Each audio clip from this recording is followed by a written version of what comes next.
Baiklah, di sini saya akan menjelaskan tentang ovum struktur yang terdiri dari follicle cells, corona radiata, nukleus, sitoplasma, zona pellucida, peripheral phase, nukleus, membran plasma atau peripheral membran. Yang pertama itu adalah follicle cell. Follicle cell ialah kantung kecil yang berisi cairan di dalam ovarium yang berfungsi untuk mempengaruhi siklus menstruasi. Selanjutnya ada corona radiata, yaitu berkas materi putih besar yang terdiri dari serat, ascendens, dan descendens. Selanjutnya itu ada nukleus. Nukleus itu adalah bagian sel yang terpenting dan berfungsi untuk mengendalikan semua kegiatan pada sel. Selanjutnya itu ada sitoplasma. Sitoplasma itu adalah cairan yang berada dalam sel dan mengelilingi inti sel. Selanjutnya itu ada zona pellucida.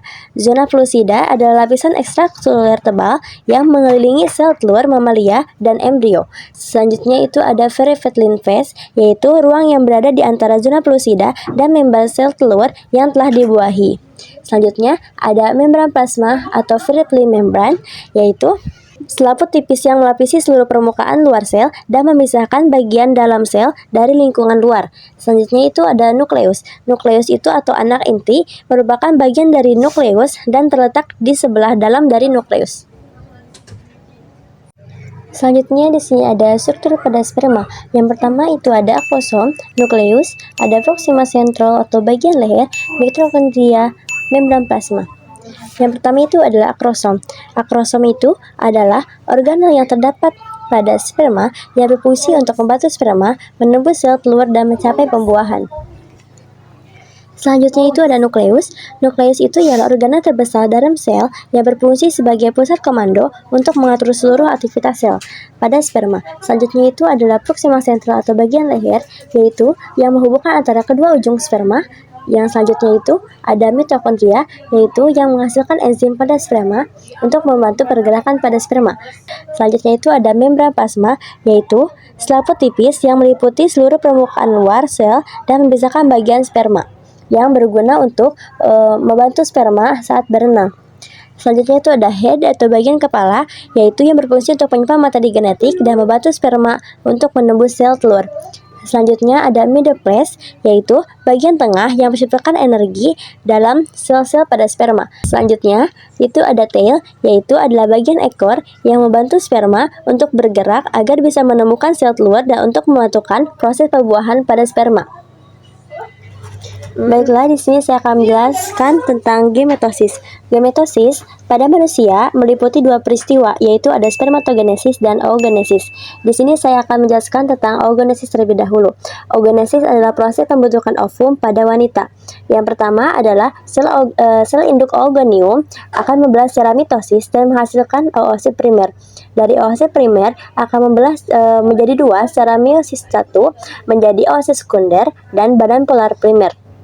Dan masing-masing akan membelah secara meiosis 2 menjadi 3 badan polar dan 1 ootit, yang nantinya badan polar ini tidak bisa bereproduksi kembali atau yang nantinya itu akan mati. Nah, jadi dari ootit ini akan membelah lagi menjadi ovum. Jadi satu oogonium akan menghasilkan satu ovum.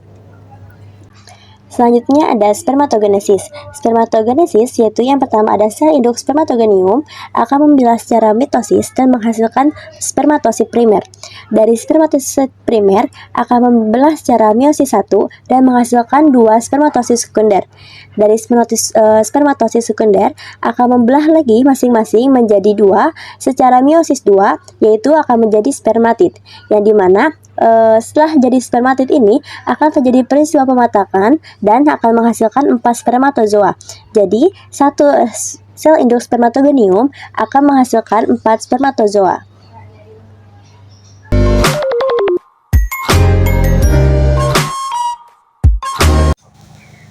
Selanjutnya di sini ada fertilisasi, yaitu perkembangan pada embrio. Yang sebagaimana kita ketahui bahwa fertilisasi adalah proses peleburan antara sel telur dan sel sperma. Proses fertilisasi terjadi di dalam saluran sel telur atau tuba falopi. Nah, di sini ada sel indung telur atau bisa disebut dengan ovarium, yaitu yang menghasilkan ovum-ovum. Nah, ketika ovum sudah matang, maka akan dikeluarkan oleh ovarium dan ovum akan berjalan menuju ke tuba Fallopi. Nah, selama di perjalanan bertemunya dengan sperma dan sperma itu akan membuahi ovum atau sel telur. Nah, di situ akan disebut dengan pembuahan awal atau fertilisasi. Setelah pembuahan awal akan menghasilkan zigot pada hari pertama. Nah, dari zigot pada hari kedua akan membelah menjadi 2 sel dan pada hari ketiga akan membelah menjadi 4 sel dan pada hari keempat akan membelah menjadi 16 sel. Nah, pada hari keempat ini kita akan menemukan dengan namanya morula. Morula itu adalah embrio pada tahap awal perkembangan yang terdiri dari 12 sampai 32 sel. Morula ini berbentuknya seperti anggur. Lalu pada hari kelima itu akan disebut dengan blastokista awal. Pada hari ke-6 sampai ke-7 itu akan disebut dengan blastokista tahap akhir, yang dimana sel embrio ini akan menempel pada dinding sel. Terus dari blastokista tahap akhir ini akan memproses secara implantasi atau penempelan. Pada hari ke-8 sampai ke-9 embrio ini sudah menempel di dinding rahim, yang bagaimana kita bisa sebut sebagai wanita hamil. Selanjutnya, fertilisasi pembuahan pada sel telur yang terdiri dari cornical granules, nukleus sperma, badan basal sperma, zona pellucida, membran plasma ovum, enzim dalam akrosom, sel folikel, dan corona radiata. Yang sebagaimana kita ketahui, di sini ada berbagai macam sperma yang ingin masuk ke dalam sel telur. Nah, ketika sperma ingin masuk ke dalam sel telur, sperma itu melewati 3 lapisan. Yang pertama itu adalah lapisan corona radiata, terus lapisan zona pellucida, dan lapisan membran plasma.